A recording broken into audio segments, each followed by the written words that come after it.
엘리야는 이제 자기가 이제 곧 하나님의 부르심을 받을 것을 알고 엘리사에게 얘기합니다. 근데 여러분 여기서 굉장히 이제 중요한 게 나오는데 엘리사가요. 엘리야가 하나님이 자신을 옮길 거라고 몇 번을 얘기하는데도 불구하고 절대 떠나지 않아요. 끝까지 엘리야를 쫓아갑니다. 예, 그러니까 어떻게 보면은 엘리야가 일종의 테스트를 한 게 아닐까. 하나님이 나를 이제 옮겨갈 거니까 너는 여기 머물러 있어라 했는데 엘리사는 안 된다고.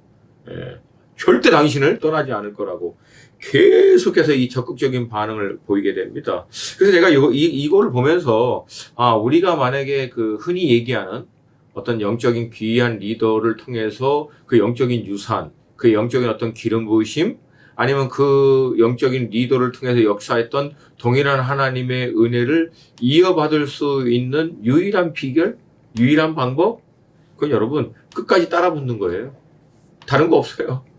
가만히 보니까 뭐 부족하지만 이제 제 어떤 사역의 어떤 과정에서도 보고 또 많은 영적인 리더의 사역에서도 그 다음 사람들이 동일하게 그 영적인 일을 감당했던 사람들을 보면 특징이 뭐냐면요. 그 열심이에요. 끝까지 막 끝까지 붙어가지고 어떻게든지 배우려고 하고 어떻게든지 은혜 받으려고 했던 사람들이 결국 그것을 이어가는 것을 보게 됩니다. 그래서 여러분 제가 좀 조심스럽긴 하지만 배우는 것도 맞지만 물려받는 것도 맞아요. 임파테이션. 예. 그래서 여러분 그런 열심이 여러분과 저에게 좀 있기를 원합니다. 이때 이제 어떻게 보면은 요 테스트가 딱 통과한 거죠. 그래서 엘리야가 하나님의 부르심을 받기 전에 엘리사에게 말합니다. 나를 내게서 데려감을 당하기 전에 내가 내게 어떻게 할지를 구하라. 쉽게 해서 what do you want 그거예요. 원하는 게 뭐냐 도대체? 네가 원하는 게 뭐냐? 하나님 나 데려가기 전에 네가 원하는 거 얘기해봐라. 그랬더니 엘리사가 요청합니다. 당신의 성령이 하시는 역사가 내게 갑절이 되게 하여줘.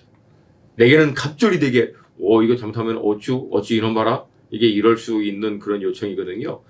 제가 이걸 보면서 우리가 다른 부분에는 겸손한지 몰라도 영적인 부분에서는 겸손이 아니라 정말 믿음으로 할 수만 있다면 뭐 제 편으로는 divine greed, 거룩한 어떤 욕심. 그래서 더 원합니다, 주님. 더 강력한 기름 부으심, 더 강력한 하나님의 은혜와 역사, 주님 원합니다. 사실 엘리사가 그거 요청한 거거든요. 근데 그 믿음의 요청대로 엘리사에게는요, 엘리야 때보다도 더 어마어마한 역사가 임하게 됩니다. 근데 여러분 재밌어요. 그렇게 임하고 난 다음에 하나님이 엘리사를 놀랍게 막 갖다 쓴 게 아닌가요? 엘리야가 통과했던 똑같은 과정들을 엘리사에게도 통과하게 하십니다. 재밌어요. 하나님은 너무 재밌어요. 그 배경이 되는 이제 몇 가지 좀 사건들이 있는데요. 그 배경이 뭐냐면요. 여러분 그 사무엘 때도 그렇고 엘리야 때도 엘리사 때도요. 그 선지자들의 생도가 있었어요. 이게 그러니까 어느 정도 체계적이었던 것인지 아닌지는 우리가 정확하게 그 역사적 근거를 볼 수는 없지만 성경에서 분명히 언급하고 있는 대로 선지자가 되기 위해서 그 훈련과 과정을 밟고 있는 생도들, 학생들을 얘기합니다. 학생들이 있었다라고 하는 것은 성경이 얘기하고 있어요. 그러니까 사사시대에서부터 이어왔던 영적인 어떤 어두운 과정에서 일어났던 사무엘 때도 그런 사람들이 있었고 엘리야, 엘리사 때도 그런 사람들이 있었는데 이제 그런 선지자의 제자들 가운데 한 과부된 여인이 엘리사에게 찾아온 거예요. 그건 뭐냐면은 자기 남편이 평생 하나님 쫓아가 살다가 돌아갔었어요. 그러고 나니까 이제 먹고 살 길이 막막하니까 빚을 졌는데 그 빚을 가진 사람이 자기 두 아들을 빼앗아 가려고 하는데 자기에겐 지금 아무것도 없는 거예요. 그래서 엘리사에게 가서 이 과부된 여인이 도움을 요청합니다. 여러분 참 이게 우리 가운데 딜레마죠. 그리고 나중에 또 뒷부분에 보면 또 무슨 일이 나오냐면 엘리사를 이 수넴 여인이라고 하는 여인이 열심히 섬깁니다. 식사도 대접하고 나중에는 방도 준비해서 잘 섬겨서 근데 나이가 많은 사람이거든요. 그래서 이 사람들에게 어떤 도움을 줄까 하다가 여인 나이가 많은데 애가 없어서 애를 이제 하나님이 또 은혜의 선물로 허락해 주십니다. 근데 그 애가 또 죽어요. 그래서 그 여인이 막 내가 언제 애를 원했냐고 왜 여종을 이렇게 힘들게 하냐고 막 이런 사건이 나와요. 그래서 이런 것들을 쭉 보면은 우리 안에 이제 드는 질문이 있죠. 왜 의로운 사람들 안에도 이런 불행이 일어나는가? 하나님을 평생 섬겼던 선지자의 생도의 가정을 왜 하나님은 돌아보시지 않고 빚으로 인해서 이 두 아들이 노예가 되도록 종이 되도록 팔려가도록 했는가? 왜 이 수냄 여인이 그렇게 엘리사를 열심히 섬겼는데 은혜로 주신 아들을 하나님은 또 취해야만 하는가? 이런 과정들을 통해서 우리는 약간 이런 질문이 있어요. 하나님을 열심히 섬기고 하나님께 그렇게 잘했는데 왜 이런 불행과 이런 어려움이 일어났는가?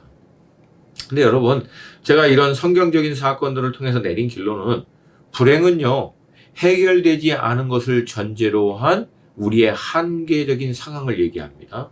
다시 얘기합니다. 불행은요, 해결되지 않은 것을 전제로 한 우리의 한계 상황에 대해서 얘기합니다.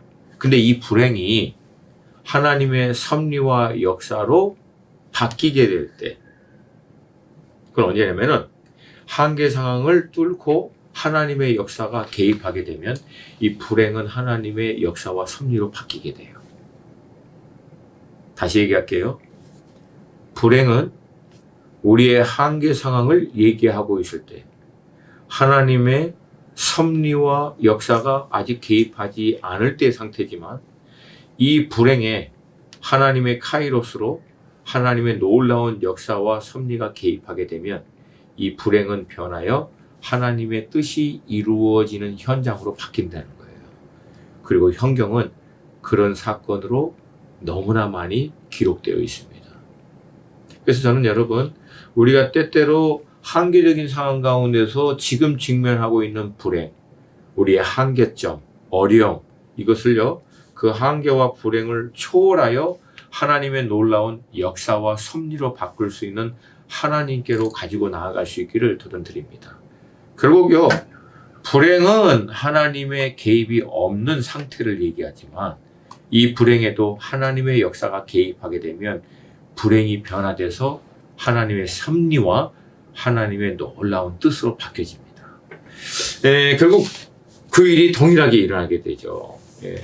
그래서 하나님의 사람인 엘리사가 이 과부의 상 가운데 개입하자 그 모든 빚을 청산하고 그 힘들고 어려운 시기에 오히려 하나님의 사람을 통해서 그들이 먹고 살 수 있는 모든 문제가 한꺼번에 다 해결되는, 이 수냄 여인도 죽은 아이를 엘리사가 회복하여 다시 살리자 이 수냄 여인이 드디어 고백하잖아요. 내가 이제야 당신이 정말 하나님의 사람이고 하나님이 정말 역사하시는 것을 알겠다라고 하는. 여기 다 하나님의 섭리가 있었다라고 하는 거죠.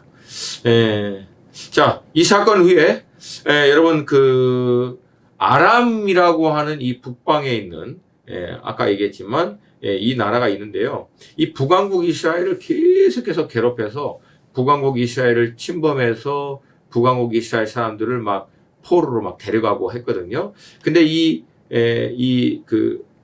아람 이 나라의 군대 장관이 이 나아만이라고 하는 아주 탁월한 군대 장관이었던 것 같아요. 왕의 신임을 받을 만큼. 근데 이 사람이 나병 환자였습니다. 근데 이 나병 환자인 이 나아만 장군의 밑에 소녀, 포로로 끌려온 이 북왕국에서 끌려온 소녀 하나가 있는데 이 소녀가 나아만 장군을 보더니 북왕국에 있는 우리 선지자, 사마리아에 있는 우리 선지자에 가면은 장군이 나올 수 있을 거라고 얘기하니까 여러분 다급한 사람은 지푸라기라도 잡듯이 그 얘기 딱 듣더니 나아만 장군이 왕에게 그 얘기를 아람 왕에게 얘기했더니 아람 왕이 조서를 써준 거예요. 북왕국 이스라엘에게 한번 가라. 그래서 그 왕의 조서와 함께 금과 은과 많은 그 예물들을 준비해서 북왕국 이스라엘 왕에게 다 가서 그 서신을 전달한 거예요. 그러니까 북왕국 이스라엘 왕이 딱 서신을 읽어보니까 뭐예요? 내 장군 나아만이 나병을 걸렸는데 거기 치유할 수 있다라고 하니까 좀 부탁한다고 그런 내용이겠죠. 근데 북왕국 이스라엘 왕의 입장에서는 이게 말이 안 되는 거예요. 왜? 여러분, 내가 신이냐고 내가 하나님이냐고 어떻게 나병을 고치느냐, 맞는 말이죠. 그러면서 저 사람들이 아마 시비할 거를 우리에게 이제 만들어서 우리 북왕국 이스라엘을 치려고 틈을 노리고 있는 것 같다라고 막 그렇게 힘들게 하니까 이 얘기가 엘리사에게 딱 들어갑니다. 그러니까 엘리사가 걱정하지 말고 그 사람 나에게 보내라고. 그러니까 여러분, 문제를 바라보고 있는 관점이 하나님이 있는 사람과 없는 사람이 너무 차이가 나죠. 북왕국 이스라엘은 해결할 수 있는 능력이 자기 나라 안에 있는데도 불구하고 하나님을 제외하는 관점에서 문제를 직시하니까 내가 하나님이야, 저것들이 나를 왜 이렇게 보죠. 근데 엘리사는 나한테 보내라고. 여러분, 이게 너무나 다르죠, 관점이. 그래서 나아만이 엘리사에게 보냄을 받았죠. 엘리사에게 딱 보냄을 받았는데 엘리사가요, 나아만을 보지도 않아요. 그리고 종을 시켜서 나가서 나아만 장부에게 저 요단강에 가서 7번 들어갔다 나오래요. 그렇게 얘기한 거예요. 그러니까 나아만이요, 전문 용어로 뚜껑이 열린 거예요.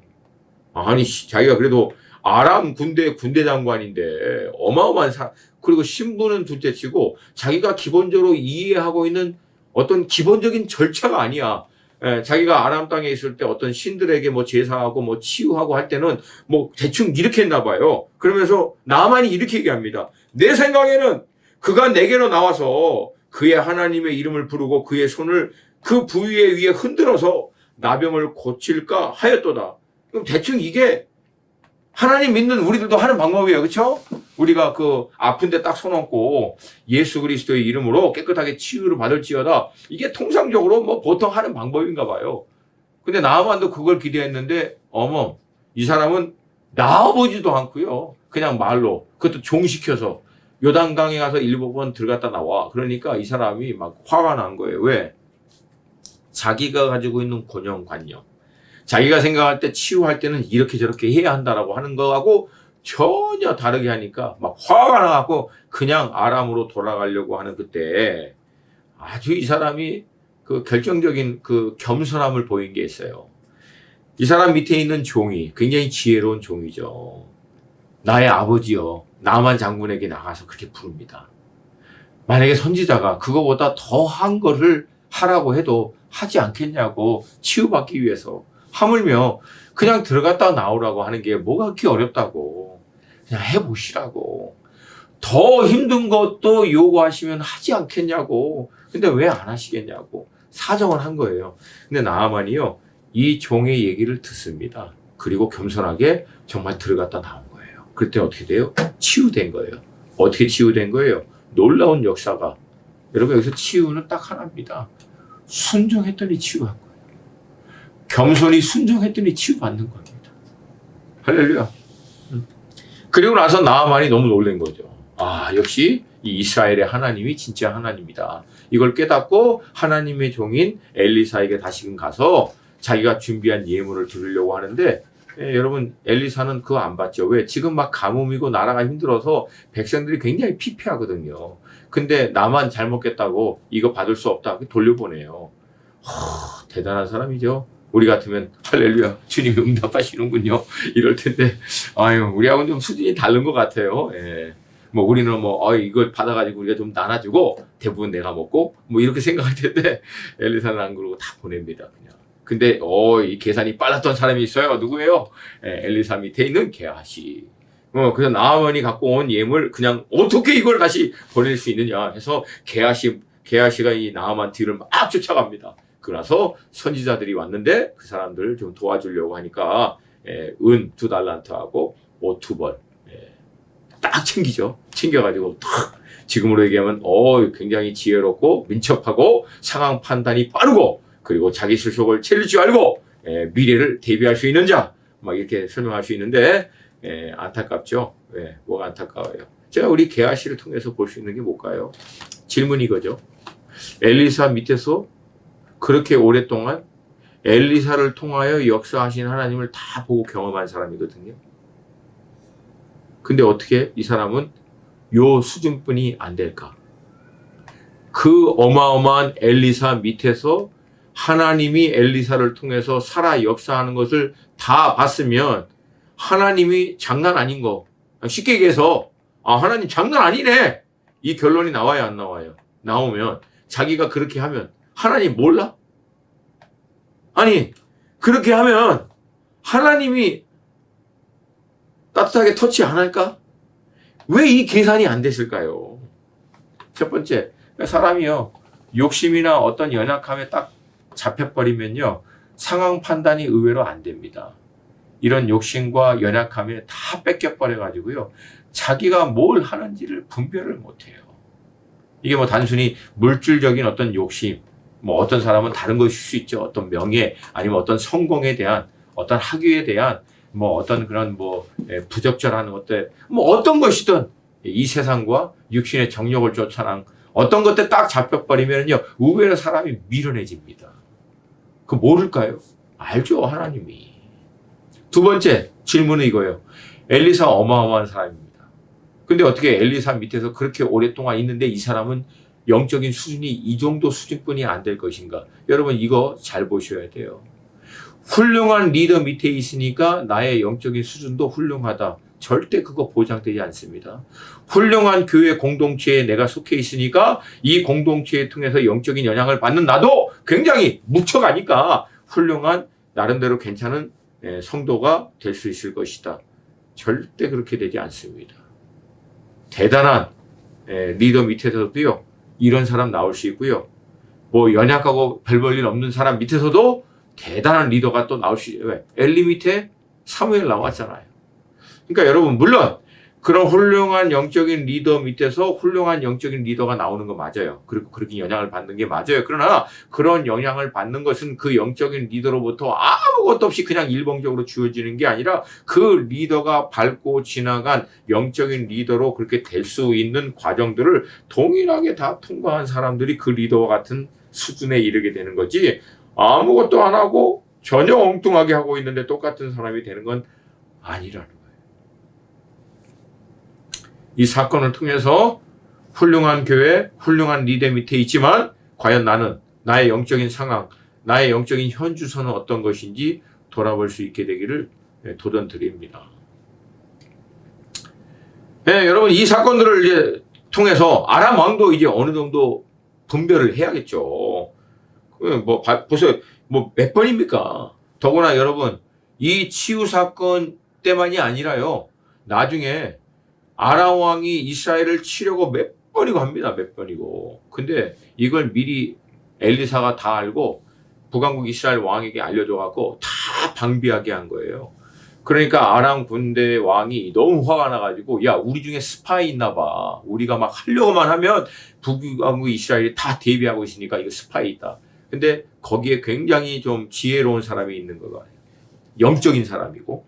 이 사람이 얘기합니다. 그게 아니라고. 바로 북왕국에 있는 엘리사가 왕이 침실에서 무슨 계획을 하더라도 다 알고 이게 준비하게끔 이스라엘 왕에게 얘기한다고. 그러니까 아람 왕이 그 정도면 이 사람이 어마어마한 사람 아닙니까? 그러면 야, 조심해야겠다. 야, 이 사람이 죽을 때까지 좀 기다리자. 뭐 이렇게 해야 되는데, 신실해요.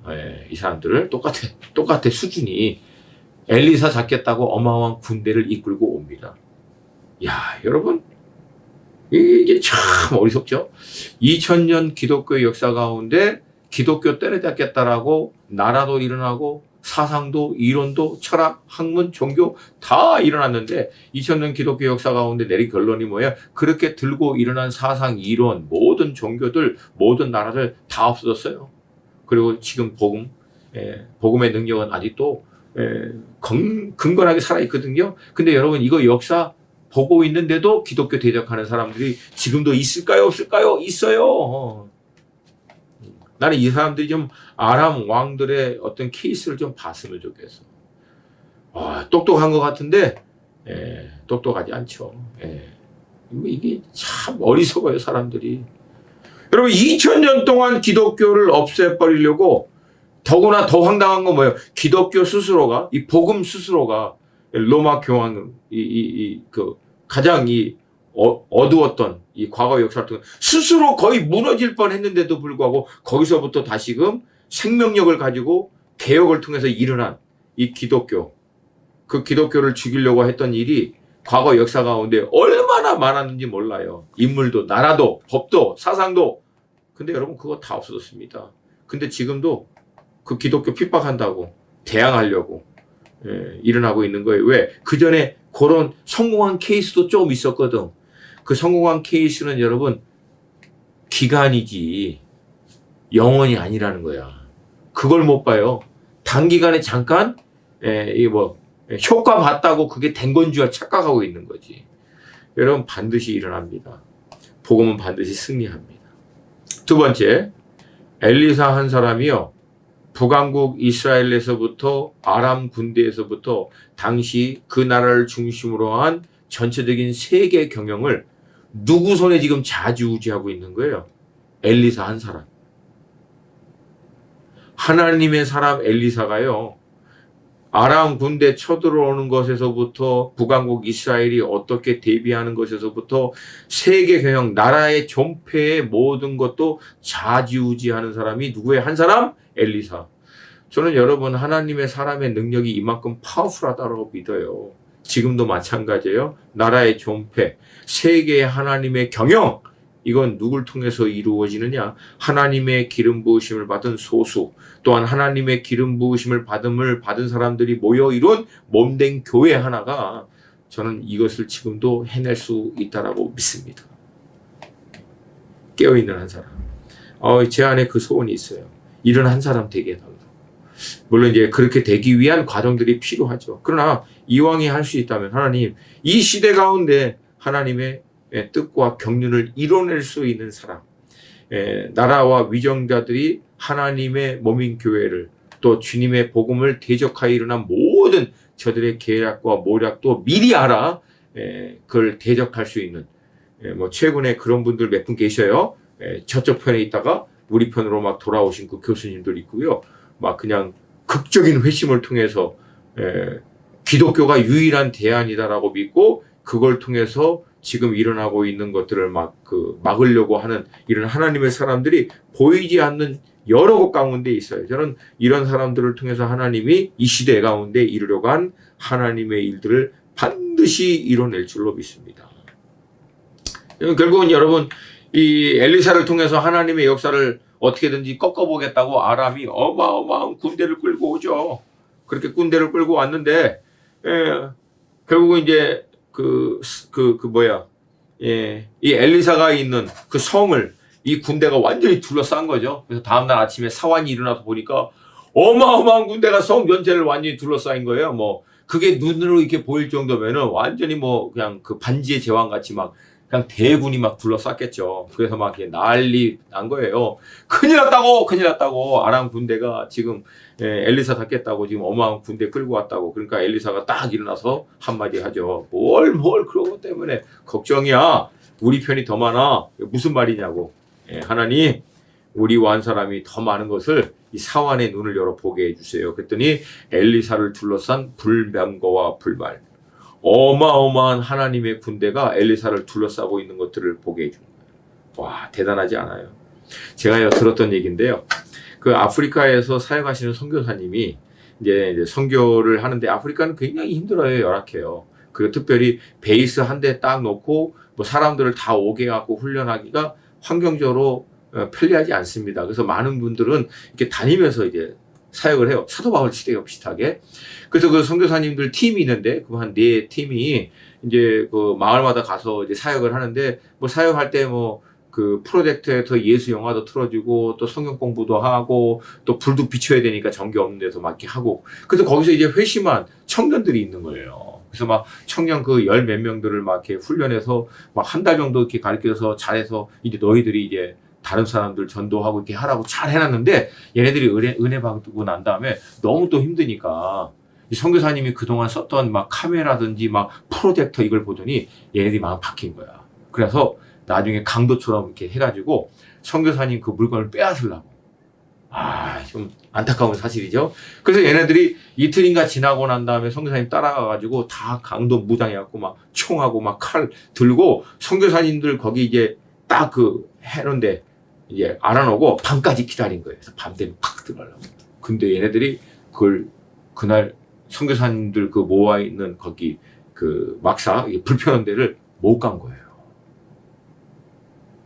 나중에 알고 보니까 선교사님들이 나중에 시간이 지나고 나니까 나중에 얘네들이 나중에 다시 또 정신 차려갖고 이제 제대로 된 크리스천이 돼가지고 온 거예요.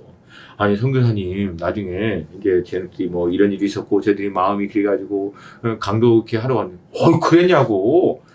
근데 선교사님 저희들은 4분만 다니는 줄 알았는데 언제 그렇게 수백 명을 이렇게 몰고 다니냐고. 그래서 무슨 말이냐고. 그러니까 아니 우리들이 그때 우리 12명이 막 우리 총칼 들고 선교사님 거기 기습하려고 밤까지 기다렸다가 밤에 일어나고 딱 치러 가려는데 치러 가려고 보이자는데 딱 했더니 200~300명의 군대가 둘러싸여가지고 우리는 4명만 달린 줄 알고 될 줄 알고 했다가 막 놀래가지고 막 군대가 막 불이 막 그냥 완전히 대낮같이 막 해갖고 둘러싸여가지고 우리가 놀래가지고 그냥 도망갔다고. 그래서 못했다고 우리가.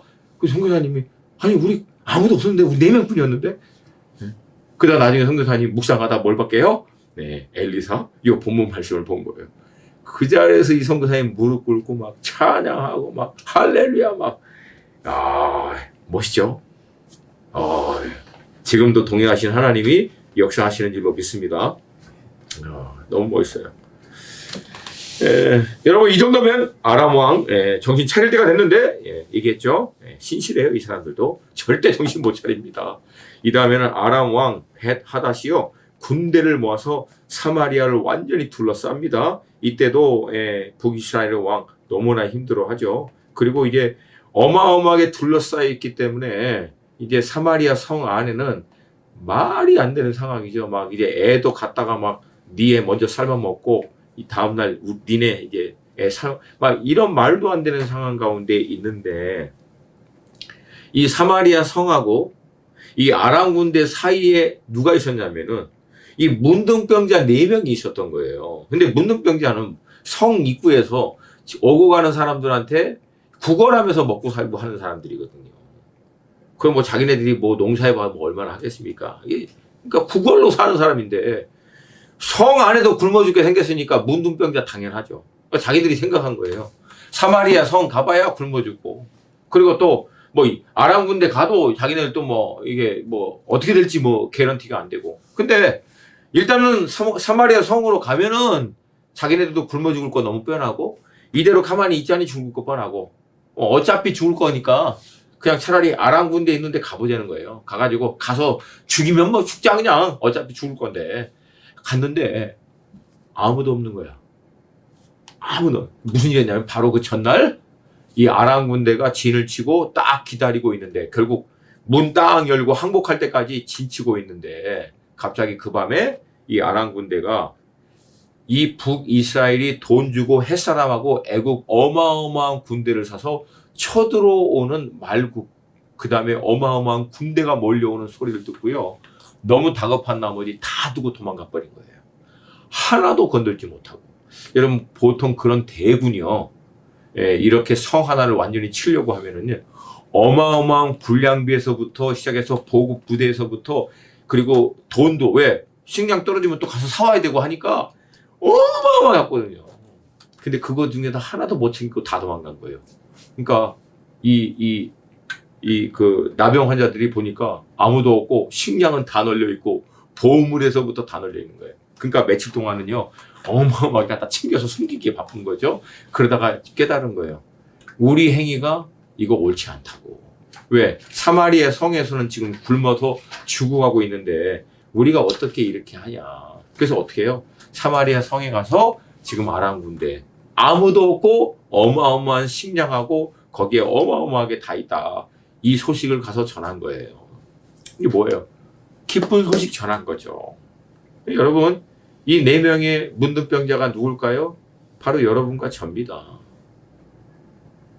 사마리아 성에 있는 복음을 올지 이 소식을 몰라서 죽어가고 있는 사람들이거든요. 그 사람들 살리는 건 우리가 아니에요. 하나님이 예비하셨고 우리는 다만 이 소식을 전하면 돼요. 우리는 죄와 사망의 권세에 의해서 세상에 썩어 없어질 것들을 위해 살다가 영원히 멸망할 사람들이 아니라 하나님의 영원한 나라, 하나님의 놀라운 축복과 은혜를 누리며 살 수 있도록 하나님이 예비하신 축복을 누릴 수 있는 하나님의 형상으로 창조한, 그래서 우리의 죄와 사망을 우리를 구원하기 위해서 하나님이 그 아들 예수 그리스도를 보내준 축복의 사람들이라고. 여러분 이 구원의 길이 생명을 얻을 수 있는 길이 있습니다. 먼저 전할 이 4명의 나병 환자가 여러분과 저인 줄로 믿습니다. 네, 결국 이 패역을 계속해서 행한 이 아합의 집을 하나님이 이제 심판하기로 이제 결정합니다. 아합과 이세벨로 인해서 이 패역한 연약력이 그의 아들 여호람을 통해서 북왕국 이스라엘을 넘어 남왕국 유다에까지 이제 깊이 영향을 미칠 때 하나님은 결국은 예후를 기름 부어 세워서 이 아합의 집을 이제 심판하죠.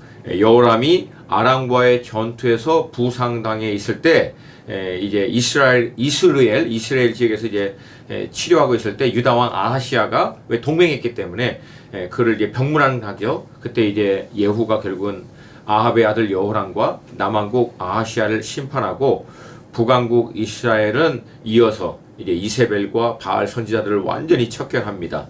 아하시아 왕이 죽자 앞서 얘기했듯이 그의 어머니 아달랴가 남왕국 유다에 남아있는 모든 왕자들을 다 죽이고 스스로 왕의 자리에 오르지만 아하시아의 누이 바로 요람의 딸 여호세바가 남편 제사장 여호야다와 함께 요아스를 숨겨서 7년 후 이 아달랴를 제거하고 이스라엘의 왕이 되죠. 자, 남왕국 유다 이제 제사장 여호야다와 요아스, 이 제사장 여호야다가 요아스를 중심으로 새로운 왕이죠. 이제 회복의 길을 걷고 있지만 안타깝게도 북왕국 이스라엘은 예후가 이 개혁과 이 척결을 했지만 결국은 여호와 하나님을 온전히 섬기지 못함으로 결국은 여로보암의 길로 행할 북왕국 이스라엘은 결국 멸망의 길을 가게 되죠. 설상가상으로 이제 엘리야를 이어 활약했던 엘리사도 결국은 하나님 앞에 부름을 받자 아람 군대를 무너뜨렸던 아시리아에 의해서 730년부터 시작해서 3차로 북왕국 이스라엘은 아시리아의 공격을 받고 722년에 결국은 멸망합니다. 그리고 그 결과 얘기했죠. 아시리아의 그 정책에 의해서 북왕국 이스라엘에 있는 모든 이스라엘 사람들은 전 세계 북왕국 이스라엘 밑에 있는 식민지 나라에 흩어져 버리고 이방 민족을 사마리아에 데리고 와서 이제 혼합됨으로 말미암아 이스라엘의 전통성이 결국은 없어져서 예수님 시대 사마리아인들을 유대인들은 이스라엘 사람으로 인정하지 않는 변질된 그런 사람들로 돼버리고 결국은 없어지는 거죠. 그런 안타까운 것으로 종말이 나버립니다. 이쯤에 이제 남왕국 유다는 악한 왕이었던 아하스를 이어서 히스기야가 이제 통치합니다. 자, 요 배경을 잠깐 얘기하면은요. 히스기야가 남왕국 유다 왕이 돼서 6년째 되던 때 북왕국 이스라엘이 아시리아에 의해서 사네립에 의해서 멸망당하는 거예요. 그리고 이 북왕국 이스라엘을 멸망시킨 이 아시리아의 사네립은 북왕국 이스라엘을 멸망시키고 난 다음에 히스기야 때에 또 남왕국 유다도 치러 내려온 거고요. 근데 그렇게 이제 나라가 굉장히 이제 위험한 정변이죠. 그러니까 북왕국 이스라엘이 그렇게 멸망하고 있는 그 기간이 아직 있을 때 사네립이 아직 남왕국 유다를 치고 있지 않을 때 여러분 히스기야는 뭐 군대를 일으키고 뭐 하고 그게 아니고요. 가장 먼저 뭘 하냐면 영적 개혁을 단행합니다. 첫 번째, 가장 먼저 닫혀있던 성전의 문을 열고요. 성전을 깨끗하게 청소하고 척결하는 운동을 싹 합니다. 두 번째, 유월절 절기를 안 지켰거든요. 그 유월절 절기를 회복합니다. 여러분 이 개혁에 대해서 성경이 이렇게까지 얘기해요. 히스기야가 이스라엘 하나님 여호와를 의지하였는데 그의 전후 유다 여러 왕 중에 그러한 자가 없었으니. 그러니까 여러분 이 배경에서 이해하는데 히스기야가 그런 개혁을 하고 있을 때 북왕국 이스라엘은 아시리아에 의해서 계속 두들겨 맞으면서 멸망당해요. 그걸 히스기야는 보고 있는 거예요. 근데 그걸 보고 있으면서도 불구하고 히스기야의 우선순위는 아시리아 공격을 대비해서 나라를 지키는 이게 아니라 물론 그 일도 해요 나중에. 그러나 그 일이 이전에 뭘 먼저 하냐면 하나님의 성전을 먼저 청소하고 하나님이 율법으로 주신 절기를 먼저 지키고 그리고 남왕국 유다에 있는 모든 아세라상과 우상을 다 제거하고 청소하는 이 영적인 개혁을 이루는 일을 가장 먼저 합니다. 저는 이런 부분을 봐서 우선순위를 좀 우리가 잘 봐야 하더라고 봐요. 우선순위. 뭐 급한 물부터 먼저 끄면 주님 그 다음에 할게요. 주님 요것만 잘 해결되면 주님 할게요. 여러분 그렇게 영적인 일은 안 됩니다. 영적인 일은요 우선순위를 하나님께 두셔야 돼요. 어떤 상황에서도. 그때 하나님은 우리가 하나님을 우리의 삶의 최우선으로 두고 있는 믿음, 신앙의 결단을 보시고 역사하십니다. 많은 우리 지체들이 그 부분을 잘 못 봐요. 일단 급한 불 먼저 끄고 당장 지금 코앞에 있는 문제 해결하고 나서 그 다음에 숨 돌림은 하겠습니다. 하나님 그거 타협하지 않아요. 우선순위를 하나님께 둬야 합니다. 자, 근데 그런 개혁을 다 마치고 난 다음에 아시리아의 사내립이 남왕국 유다를 치러 와요. 제가 요 말씀을 좀 이렇게 잘 보다가 약간 좀 뜨아한 거예요. 아니, 히스기야가 그 어려운 가운데서도 아버지 아하스 때부터 왔던 그 모든 영적인 일들을 개혁하고 단행하는 일을 거의 막 십몇 년을 한 거거든요. 왜냐하면 히스기야가 7년째 될 때 북왕국 이스라엘 무너지고 북왕국 이스라엘 무너뜨리고 사내립이 그 다음에 여세를 몰아서 남왕국 유다도 치기 시작한 거거든요. 그러니까 거의 한 10년간 히스기야는 뭐만 했냐면은 남왕국 유다에 있는 많은 막 우상 제거하고 성전 개혁하고 막 이 율법의 말씀에 따라 절기 지키고 이걸 다 했는데 그거 다 끝나고 난 다음에 아시리아의 사내립이 유다 딱 치기 시작한 거예요. 아, 하나님 좀 너무하지 않습니까? 그런 마음 들 수 있거든요. 왜 하나님 그렇게 우선순위에 따라 그렇게 잘했는데 조금 좀 이렇게 도와주시고 좀 피할 길도 주셔야지.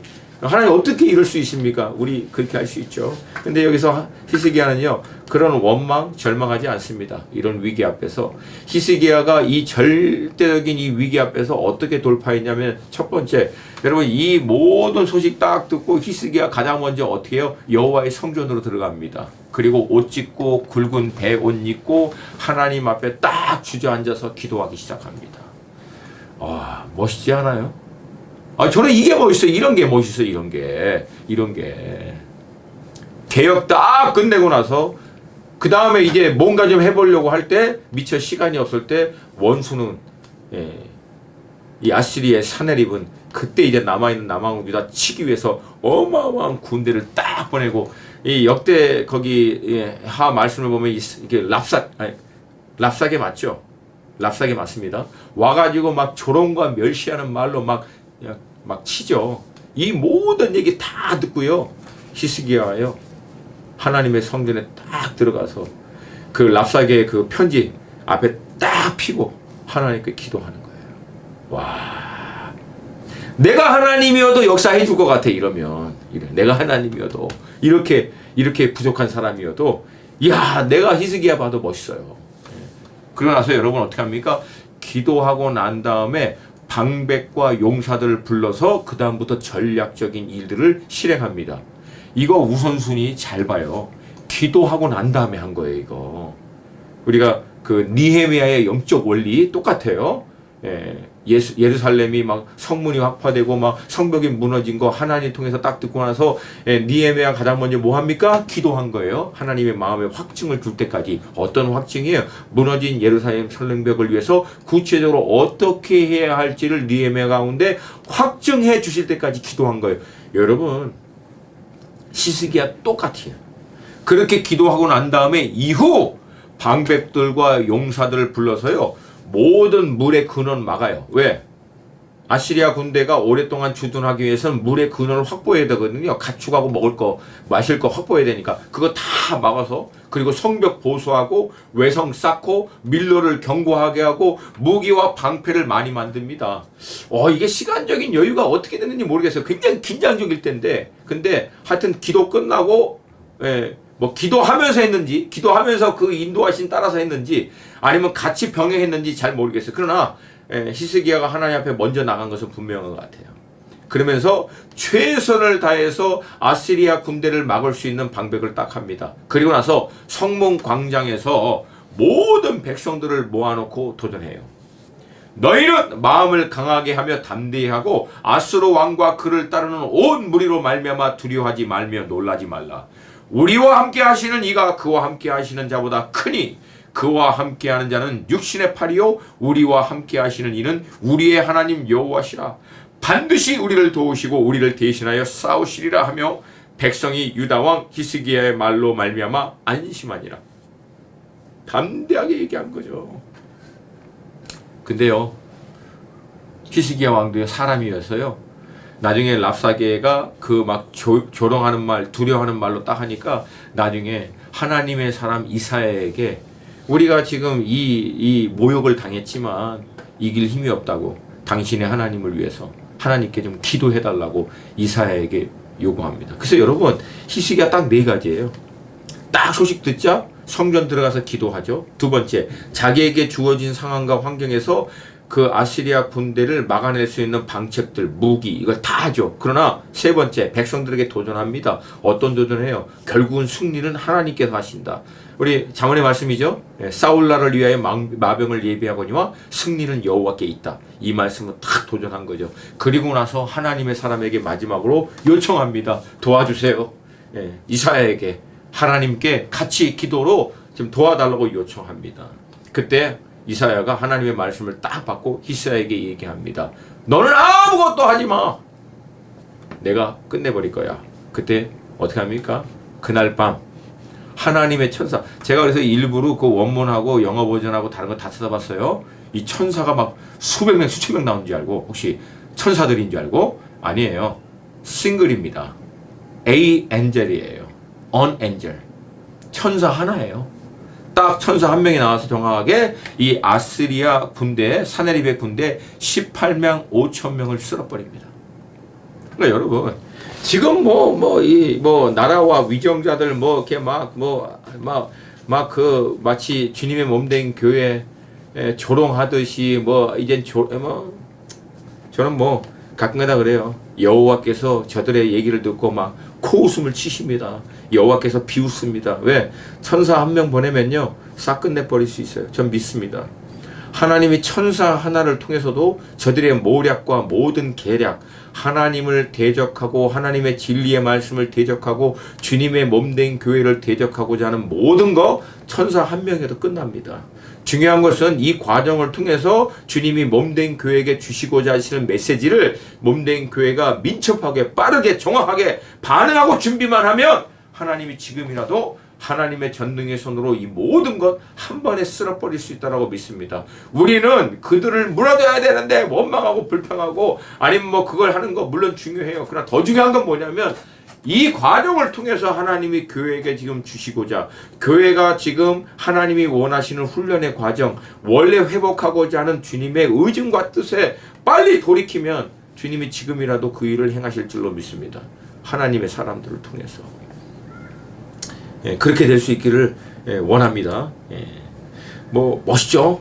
그냥 한 방에 끝내버린 거예요. 하나님 천사 한 명만 보내주세요. 한 명만. 이 천사 한 명만 좀 보내주세요. 천사 한 명이면 끝날까요? 끝나죠. 하나님 쉬고 계시는 천사 한 분만 보내주세요. 혹시 천사 중에서 탈련병 하나라도 좀 일어나게 해주세요. 그렇게 하는 건 좀 또 아니죠. 하나님 뜻이 아닌데. 아유, 좀 하나님 천사를 보내주세요.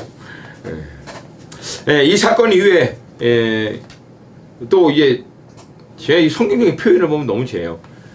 히스기야 개혁하고 난 다음에 2일 후에 사나립이 또 쳐들어오거든요. 근데 이 하나님의 역사 2일 후에 얼마 안 있어 히스기야가 또 벽이 들어요. 참 재밌어요. 왜 그런지. 그래서 이제 히스기야가 기도하니까 하나님께서 15년의 생명을 연장해 주시죠.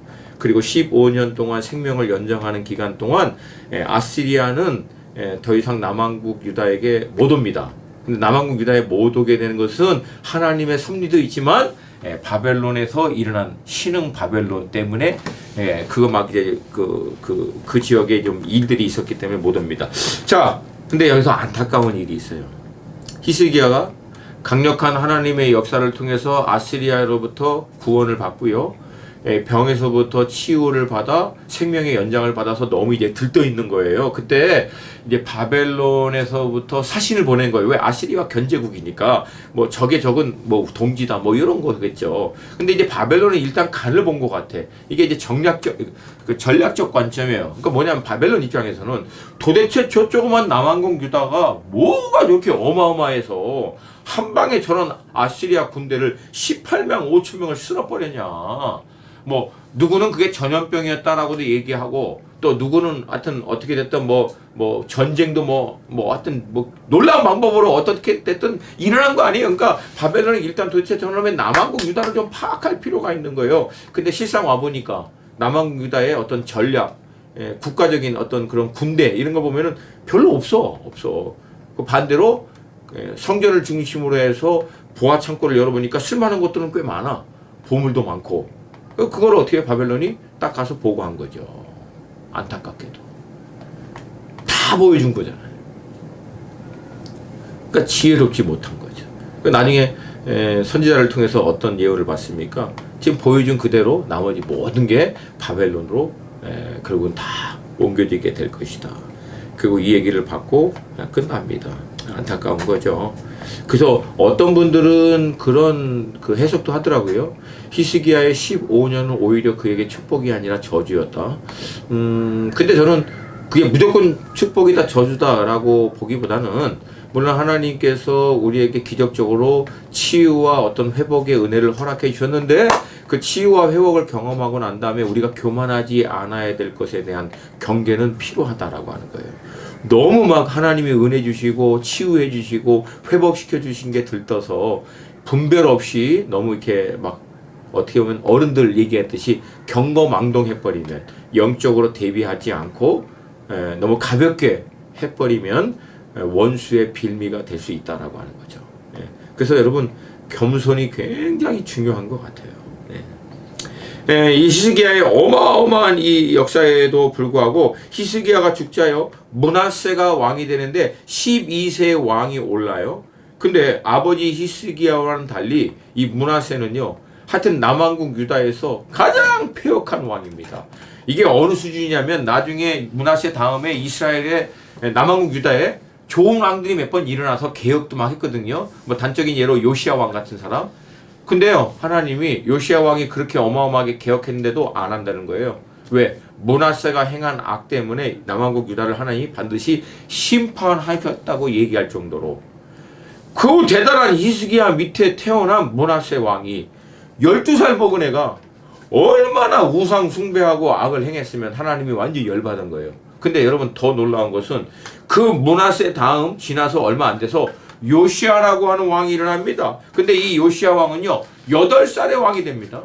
근데 8살의 왕이 됐는데 이 사람은 또 얼마나 야훼 하나님에 대한 열심이 많은지 어마어마한 개혁과 함께 하나님의 단행을 일들을 다 행합니다. 딜레마죠. 아니 도대체 12살 먹을 므낫세가 도대체 뭔 열심이 있다고 우상 숭배를 그 난리를 치면서 하고 8살 먹은 요시야가 도대체 야훼 하나님에 대한 열정이 많으면 얼마나 많다고 8살 먹은 애가 그 어마어마한 개혁을 이루는가. 여러분 그 이유가 뭔지 아세요? 므낫세와 요시야가 아닙니다. 그들의 어머니예요.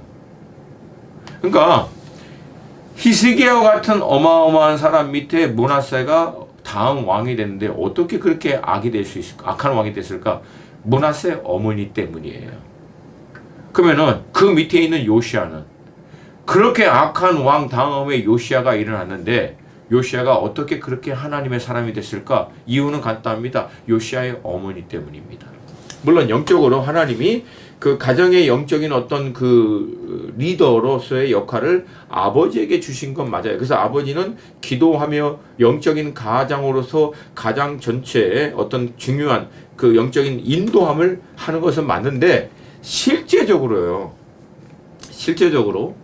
가장 많은 시간들을 함께 보내고 영향력을 줄 수밖에 없는 사람은요 어머니예요. 근데 이거는 유대인의 예도 마찬가지입니다.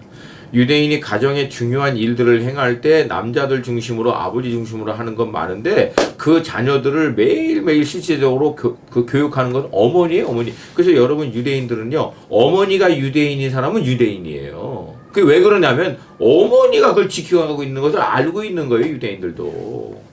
그래서 저는 이 부분에 있어서 우리 그 믿음에 우리 어머님들에게 좀 도전을 드리고 싶어요. 어쩔 수 없어요. 이 어떤 사회 시스템 자체가 아버지는 일해야 돼. 바깥에 나가서 일을 하고 늦게까지 이렇게 하고 근데 가정의 중요한 일들 아니면 가정 예배에 있어서 결정적인 일이 있을 때마다 중요한 리더십을 발휘하고 이끌어가는 것은 맞지만 많은 대다수의 시간을 자녀들에게 보내고 그들에게 말씀으로 영향력을 미치는 사람은 누구냐면 어머니예요. 그건 역사적인 사건에서도 나온 케이스라고요.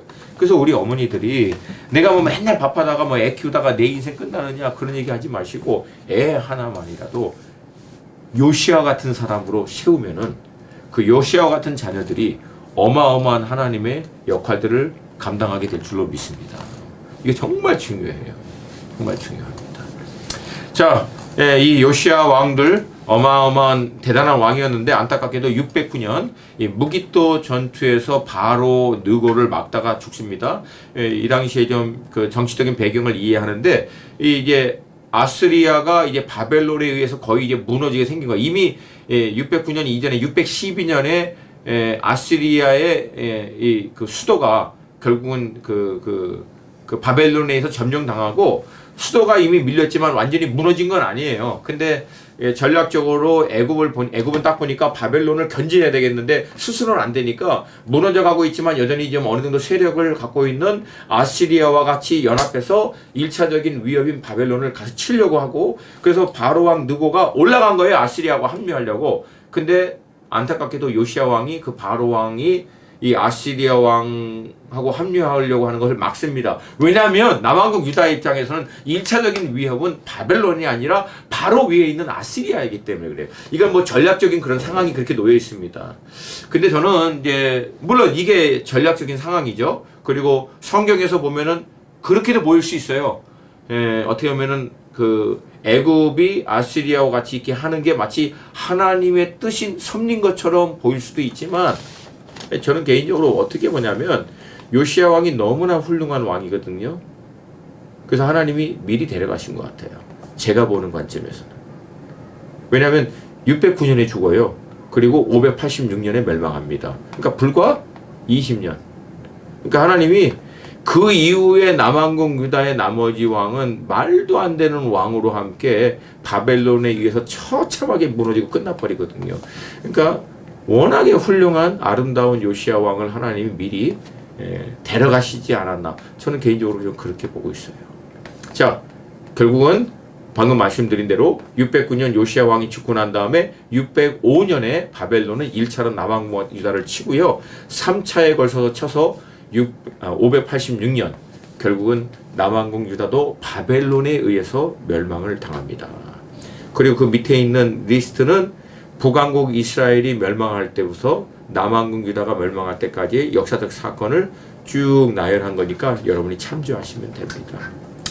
결국 그렇게 해서 586년 남왕국 유다가 멸망한 것을 통해서 이스라엘의 역사는 잠깐적으로 뭐 세계사에서 사라지게 되는 거죠. 근데 놀라운 건 뭐죠? 하나님이 이미 그렇게 멸망하기 이전에 활약했던 예레미야를 통해서 72대에 무너졌지만 반드시 바벨론 포로에서부터 70년이 지난 다음 회복할 것에 대해서 예언의 말씀을 하셨고요. 놀라운 것은 1차로 바벨론이 쳐서 포로로 끌려갔던 다니엘이 그 바벨론이 거의 무너질 때쯤 예레미야 말씀을 읽고 70년이 차면은 바벨론에 있는 이 이스라엘 백성들, 유다 백성들이 돌아갈 것에 대한 말씀을 발견하고 그때부터 다니엘이 작정해서 기도합니다. 그 사건이 있고 얼마 안 돼서 바사와 메대 연합군에 의해서 바벨론이 무너지고요. 페르시아의 고레스 왕이 바벨론 포로를 딱 하게 됩니다. 그러니까 여러분 이 결정적인 사건의 역사의 흐름에 중요할 때 누가 뭘 했다고요? 다니엘이 기도한 거예요. 아, 여러분 너무 멋있지 않아요?